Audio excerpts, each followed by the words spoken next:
Pratt with Imagine Life Therapy, and you are joining me on my drive to the office. Every day I record a little something during my drive to work. So today I want to talk a little bit about getting blood work done.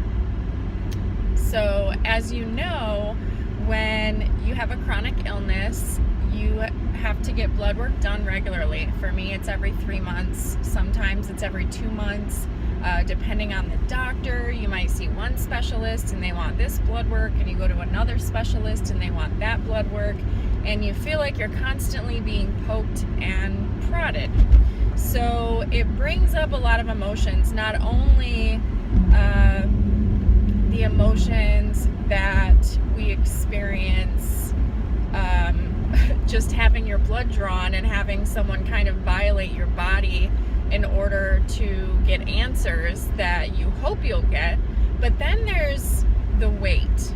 And for my first couple of years having a chronic illness, this was probably the worst experience for me, was the wait. Because if you are in an experience where you haven't gotten a diagnosis yet and they're just constantly doing blood work, there's the weight of, are they going to find something?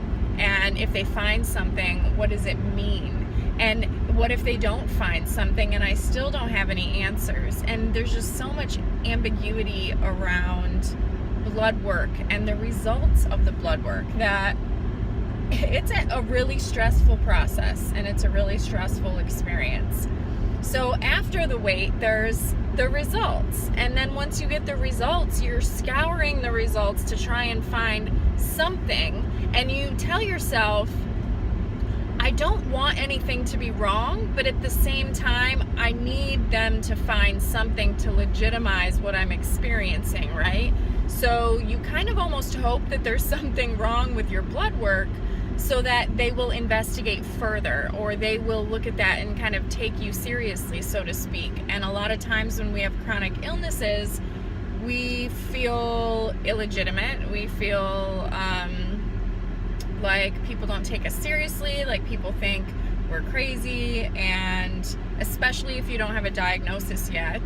And not only that, but if you don't have a diagnosis, you don't have a treatment. So it's really a hard thing to go through, whether or not you've been diagnosed or haven't gotten a diagnosis yet. So I just want to recognize that today. Anybody who is currently experiencing that, remember that, you know, we have to let go of the outcome. We have to focus on the process. So the process being that, number one, it's important that you're getting help. Some people will let problems just keep getting worse and worse and worse, and they won't seek out help, and that doesn't do any good for anybody. The other thing is that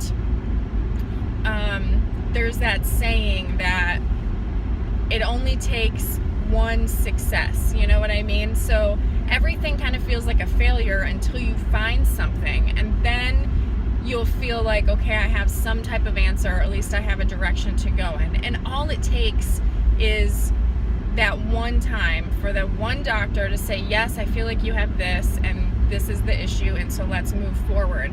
And it may take a really long time, but if you focus on the process, focus on self-care,